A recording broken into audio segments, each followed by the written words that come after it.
everyone. Thanks for joining us here in the Rochester Press Box. Bill Pucko with you, as usual, along with Tariq Spence. How you doing? I don't know, but slipping in my lead when it comes to picks. I don't know what's going on. I have to refocus. We'll figure it out. And because so. the Bills are playing the Patriots this week, we brought in the Patriots. Well, hey, I'm taking the spread. We'll talk about that later. Bob Bleier, of course, spent a season in the old cartoonish uniforms of the New England Patriots. But they've come back. I've seen all those throwback jerseys are coming back now for a lot of the Since games. you're not using it, I thought maybe you'd finish with this. Do you still have when you see that team coming, are you still a New England Patriot? Is there something when they play the Bills that you're saying, yeah, I was one of them? It's just not necessarily the Bills. Talking about it now, I get goosebumps when you said that. Seriously, it's seeing that helmet, that jersey, that when logo. They use that helmet. Just when they go throwback, it's like it brings everything back. That's been 30 years. You don't lose it, do you? No, I scored a touchdown. I threw a touchdown in the NFL. I'm good. I'm good. Right. That's a good place to stop. But the Bills have got 2 games left. I saw this list. I couldn't believe it. There are 14 different scenarios in this week that the Bills can clinch a playoff berth by. Yeah, it makes sense. Listen, Buffalo weathered that storm. We all know it was a big game, a turnaround for the Kansas City game. They look pretty much ready to go into the playoffs going forward. They win against the Patriots. Although I have this sneaking suspicion Bill wants to give one more little tag before the Buffalo Bills Well, are isn't done. that the thing? If the idea that everyone says he's not coming back, he doesn't have to play the futures game thinking about, I don't lose my draft position, I'm going to get a quarterback next year. Like you said, he could stick it to his own team by winning a game. And he's a stick-it-to-a-guy. Wouldn't you not agree with that? Absolutely. Spoiler alert. I'm going to take New England with the points, but I think they have a chance to beat Buffalo. I think it's a scary game for the Bills this week. I think it's a really scary game. The game before the game against Miami. Exactly. Looking ahead to Miami because they won 3 when they should have only maybe won 2 of those. Yeah. Yeah, are you impressed that they were able to rally? We'll kind of deal with the Patriots game individually in the next segment, but that they, it was just 2 weeks ago, it was woe is me with this team, and now they're sitting in a pretty nice spot. I'm tired of trying to predict what's going on with Buffalo. I'm serious. I thought they were going to get rolled by Dallas. Yeah. Everything led up to the fact that they were going to get smoked by the Cowboys. And then they should have rolled the Chargers and squeaked by. I'm through betting with them. I'm betting against them. No. Wait, it was more against Dallas, I think, on the road, and the fact that they've not been able to play well on the road, and Buffalo was at home for that game. I think there was a major difference there. You take anything away from the Charger game? Listen, when it comes down to a close game, the Bills are going to fight all the way to the end, and they need to. I think what happens is I got worried about the Charger game, and I said that last week. It's one of them letdown games. It's kind of like, you know what? We went so hard last week. We got Dallas next week, or whatever it might be. You kind of worried about the upcoming games or the Patriots next week. You kind of worry about these upcoming games because you need to win because Miami's that far ahead of you. But I just think that I'm concerned about them playing down to the Patriots, which leads me to believe Bob might be right about that pick. It's always been a sucker game for Buffalo. They win the 2 games they're not supposed to. They're looking ahead to Miami. When you look at records, they're supposed to beat the Patriots, supposed to beat the Chargers, and they can look ahead and play conservative. Well, but they're not different. Maybe to the extreme, but they're not different in that regard to any other team in the NFL. As a guy who played in the league and has played his share of football games, why can't you fight the letdown? Why do you let the letdown take over and produce a game like the Chargers? I honestly think it's leadership. I've been talking about this since the beginning of the year about the Bills. I don't know who the leaders are. They've got a lot of crybabies. They got a lot of people who are quiet, silent leaders. I think in this league, you need someone that's very vocal and visible, that's a good leader on the sidelines. And Josh fakes it sometimes and tries to be that guy, but really that's not in his DNA. He can't do that. I honestly think it's leadership. There shouldn't be a letdown again. They should have rolled the Chargers by 20. Yeah, it's very concerning to me. If I'm James Cook, I do not want to go back there at all, for crying out loud. Gabe Davis shows up after not showing up the last 7 weeks. It's just, I think you're onto something. Josh will show up. If he has a bad game, who else will step up and make the game happen for you? But I guess we'll talk about that in the upcoming segment. We will. So the Bills are 11.5 picks over the Patriots. We're going to make our picks on our next segment here on the Rochester Press Box.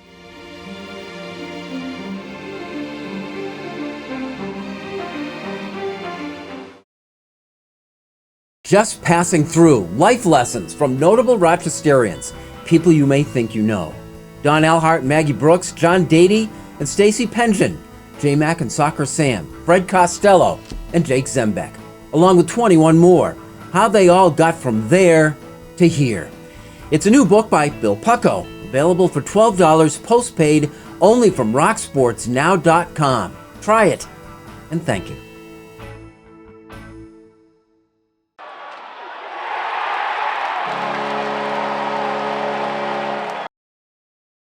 Our NFL Pick segment in the Rochester Press Box, brought to you by Connors and Ferris, your trusted and dedicated workers' comp attorneys and official sponsor of the Buffalo Bills.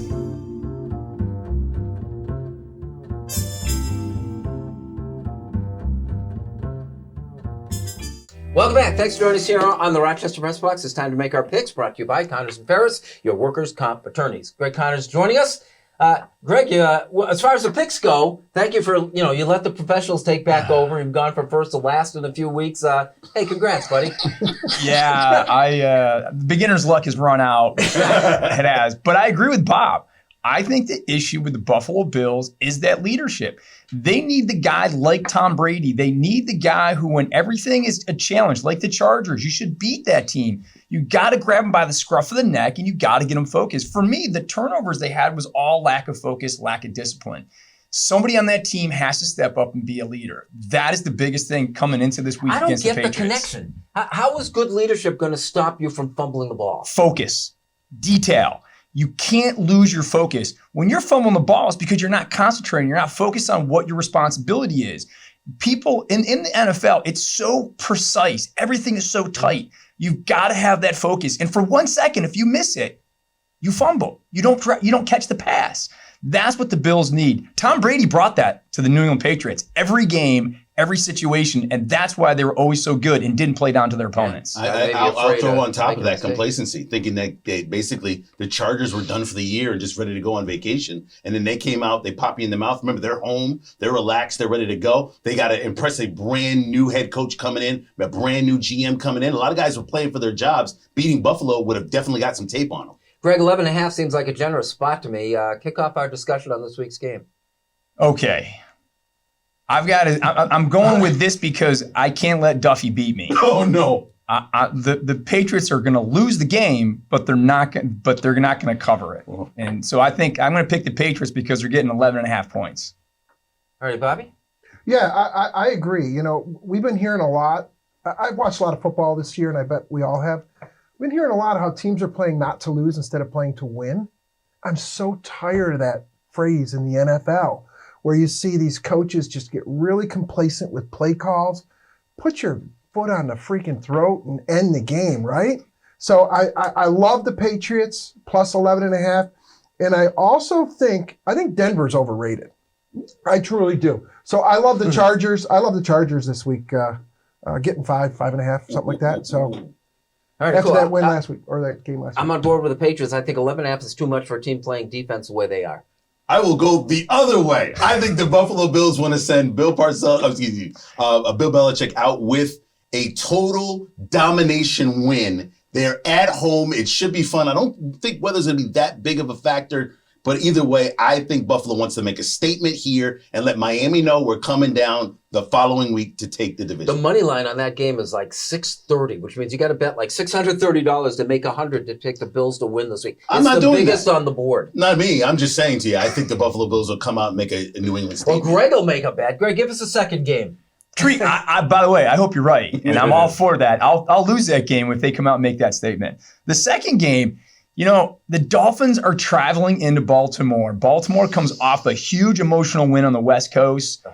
The Dolphins are rolling right now. The offense seems to be really clicking for them. The Waddle injury kind of concerns me. I'm going to take the Dolphins plus 3.5 in Baltimore. Didn't want to hear that. Oof. I like your Giants who are at home, getting 6.5 points. I think they like playing for Tyrod Taylor. I think they do, and I think Dable, I have a feeling if he had made that decision earlier to put Tyrod in the second quarter and the third quarter, he might have had a different Giants-Philly game ending. I mean, listen, I like it. DeVito's story, we'll talk a little bit about that a little bit later on. But the team I think is interesting that nobody seems to be looking at, Tampa Bay. I'll take them over New Orleans. I think that game is in Tampa Bay.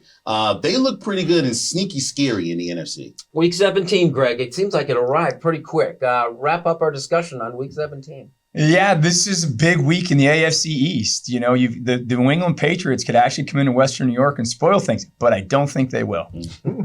All right, Greg, thanks very much. Our pick segment brought to you by Connors of Ferris, your workers' comp attorneys. Like it or not, is next.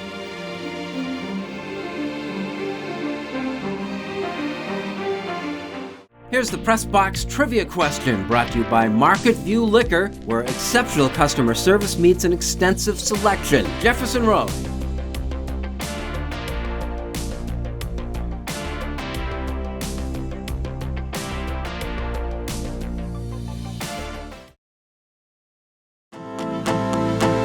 Maybe you've been here before, maybe this is your first time.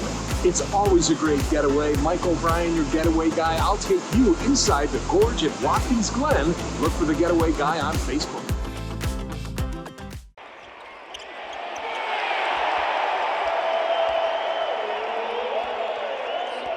Here's the Press Box Trivia answer brought to you by Market View Liquor, where exceptional customer service meets an extensive selection. Jefferson Road at 390.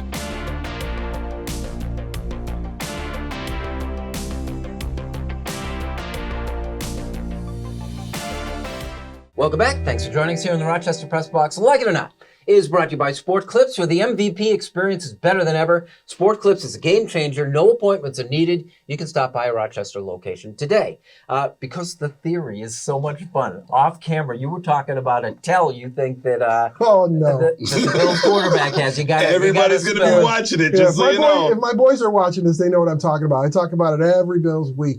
When I see Josh come out of the huddle just before the game start, Just before the game. Just before the game, I look at his face, and if he's got big eyes, and he's kind of looks a little spaced out. I don't know if it's from smelling salts or what the heck it's from, but when he's got his big eyes, I think Buffalo and he are in for a long day. Well, you not think you said this works every week. 100% of the time. 100% of the time. So keep an eye on that. Like it or not, Bob's bet theory. the Tommy DeVito experience, is it over?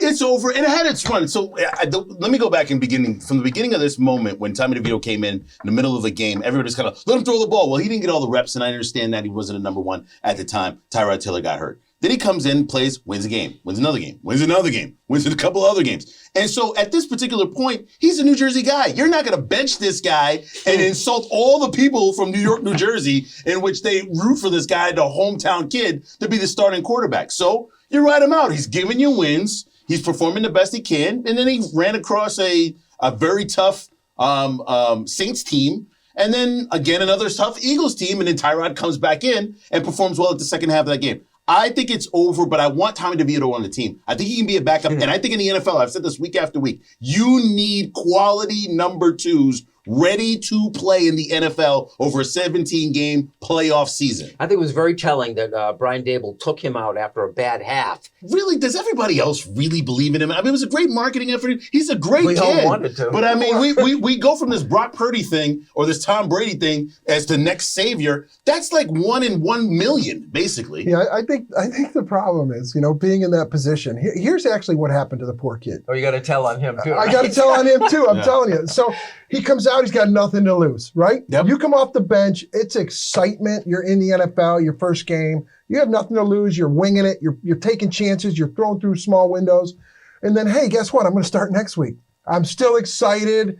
And then you start to progress in the season and with your starts, there's more pressure on you now. Yeah. There's pressure to win and perform. You're afraid you might have a career. And now, you're right. Holy cow, is this really happening? And then it changes. And then the Saints, basically, you could see the defense doing all of his signs and everything and making fun of him. They prepared for him because they had book. They had enough tape on him to know exactly what he does. Eddie Murphy's thing from Saturday Night Live, a mind is a terrible thing. Like it or not, you got we saw the 49ers play the Ravens last week. The Ravens won that game, but who's the better team? I honestly think the Ravens are. What do you guys think about the whole MVP race now? I think Purdy's out of it. McCaffrey's tough. He's solid. But Lamar Jackson, unbelievable. I care more about the teams, still do it. I think the Ravens are much, much better. Their defense is incredible. Really? Incredible. So that wasn't a mirage? Not at all. I don't believe so. I don't believe that at all. I think the AFC it's been a better conference for quite some time. The Eagles, the Cowboys, All those NFC teams got to prove me different. Lamar Jackson, I love him for MVP. If they give it to him, I wouldn't be mad. He's been an MVP before. McCaffrey's had a great season all season long.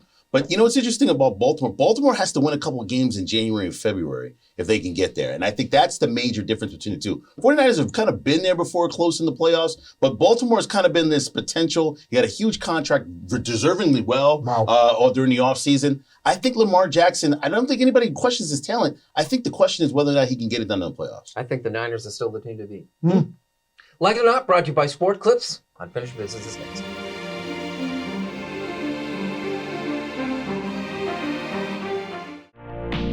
The Press Box Stat of the Week is being brought to you by McArdle's Restaurant in Fairport. Come home to McArdle's.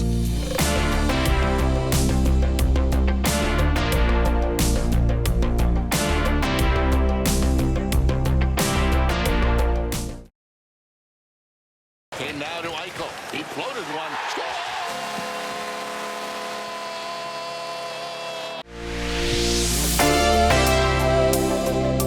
Welcome back. Thanks for joining us here on the Rochester Press Box. It is time for Unfinished Business. Tariq, start us. All right. Well, listen, I enjoyed my Christmas day. Why? Not because of the Giants and the Eagles. I'll get to that later. But because my New York Knicks played up to a great game against the Milwaukee Bucks. Listen, I will say so many great things about the Knicks. They are a well-diverse team. I love Jalen Brunson. I love the entire team altogether. But the fact that they gave me a present on Christmas Day or any part of the Knicks season has always been so frustrating. To do it against the Milwaukee Bucks, a team supposedly going to the NBA Finals, was unbelievable. The defense, the intensity, the Garden was alive yet again. As a great Christmas gift, I loved my morning. Hated my afternoon, but loved my morning on Christmas Day where the Knicks actually showed up and played basketball. I know they're down a couple different players, but they're going to be fun to watch the rest of the year. I'm not saying they're going to go to the Eastern Conference Finals or even the NBA Finals, but it's good to have a competitive team that goes in and out, and Jalen Brunson is the number one reason why. My whole take is going to be about the Kansas City Chiefs. A couple things going on here. Number one, I think that the whole Swifty thing with Kelsey is a little bit ridiculous. It's all over the news. I think it's being overplayed. And the NFL, I think, is really, really hanging their hat on this to get more viewership and maybe a younger crowd. But here's my problem with the Kansas City Chiefs. This distraction has created a bunch of crybabies on that team. Number one, a couple weeks ago, Mahomes was crying on offsides. And if you looked at the replay and if you looked at any of the film on this, the receiver, as we talked about, was offsides many, many times on the day. The refs had to call this, and Mahomes had a rant. I think Kelsey throwing his helmet on the sidelines this past weekend was unacceptable in the NFL. We're paying big money to go see these players play, and they need to be under control. If not, they shouldn't be playing. I think that Andy Reid should bench him for a game. I truly, truly believe that. And if you notice how Andy Reid reacted to that whole helmet throw, he wouldn't let Kelsey get his helmet back, which I think was a telltale sign as well. So, Kansas City, grow up. Enough's enough, grow up. And Taylor Swift, get out of the press box. Names eternally linked. On Saturday, May 29th, 1982, Floyd Rayford started the second game of a doubleheader at third base for the Baltimore Orioles against Toronto. The next day, Cal Ripken Jr. reclaimed his position. A month later, he moved to shortstop, and he kept playing for a record 2,632 consecutive games over 17 seasons.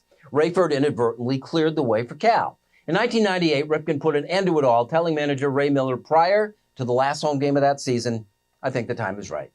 After taking a victory lap around the stadium, Cal was replaced by Ryan Miner.